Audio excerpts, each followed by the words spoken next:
Okay, we are starting with problem set question number 2, and the question is O line L touches a circle with center O.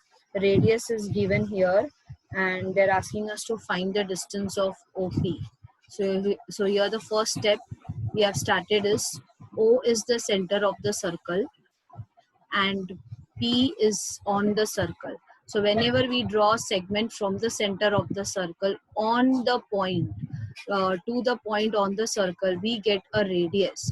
So hence here in this first sum, उन्होंने पूछा है what is distance of AP, why explain. So hence we are giving the reason क्यों हम OP को radius ले रहे हैं. तो O सेंटर है, P सर्कल के ऊपर है, therefore OP is the radius, therefore length of OP equal to 9 centimeter. It is given in the question, radius is given. Next question, if distance OQ is 8 centimeter, where does the point Q lie? So we are writing since 8 is less than 9, therefore OQ is less than the radius, therefore point Q is in the interior of the circle. Next question. Now in the next question there is a printing mistake in the textbook. It is if distance PQ equal to 15, so cancel that PQ, it is not PQ, it is OR. So the question is like this, if distance OR equal to 15, how many locations of point R are on the line L? At what distance will each of them will be from point P?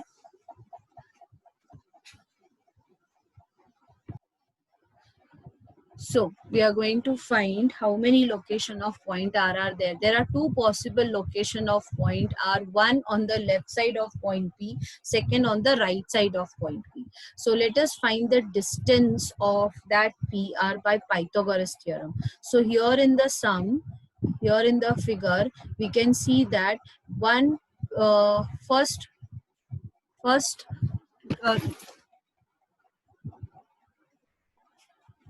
Location of point R is on the right side, दूसरा point left side में है.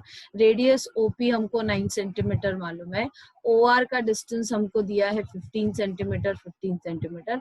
We need to find the distance of P R, that we are going to find it by Pythagoras theorem. So Pythagoras theorem apply करो triangle OPR में, we will get the value of PR as 12 centimeter. So hence our final answer is each location of point R will be at a distance of 12 centimeter from point P.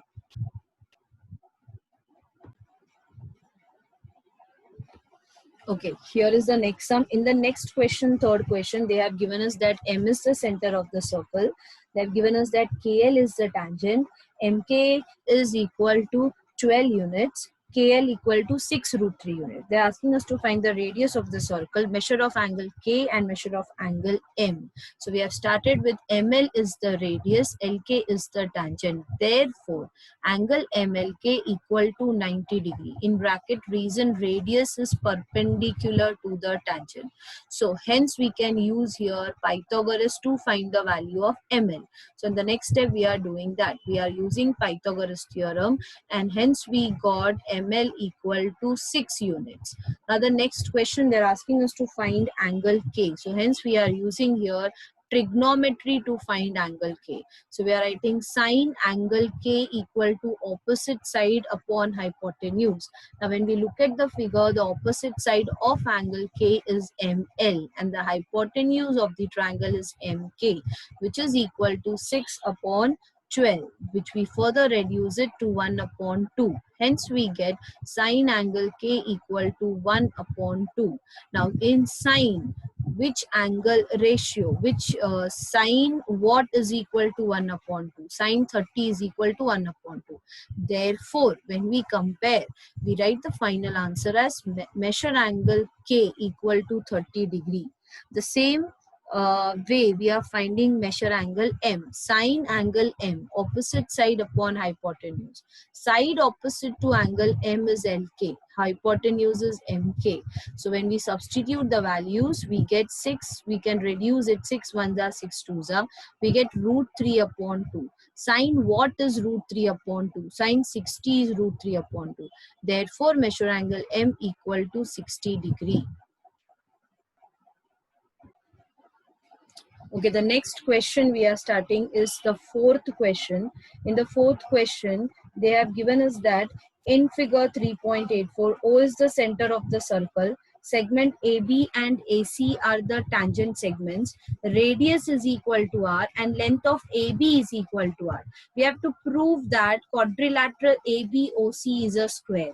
So here the first step is, since we have to prove quadrilateral ABOC, first we'll form that quadrilateral. For that we need to join segment OB and OC. So draw segment OB and OC. Now next step, OB equal to OC equal to radius, that is R, in bracket reason radii of same circle, equation number 1. AB is equal to AC, tangent segments are equal. Now since AB equal to R, therefore we can say that all the four sides are equal. All the four sides of the quadrilateral are equal, that is R. So in the next step, we are concluding that in ABOC, all the four sides, that is OB equal to OC equal to AC equal to AB equal to R, in bracket reason from 1 and 2. Therefore, quadrilateral ABOC is a rhombus. When all the sides of a quadrilateral are equal, we can say it is a rhombus. We will not conclude directly that it is a square. Now, in this quadrilateral, we know two angles are 90 degree. We look at the figure, students. See here, we can say angle OBA and angle OCA is equal to 90 degree. Now, why it is 90 degree? Radius perpendicular to tangent. So hence we are saying in the next step that two angles OBA and OCA equal to 90 degree. Radius is perpendicular to tangent. Now next line, in a rhombus is a square if one of its angle is a right angle. And in this figure we know two angles as 90 degree. Hence we conclude that quadrilateral ABOC is a square. I hope you have understood, students. All the three sums will continue in the next video, the next sums of the chapter.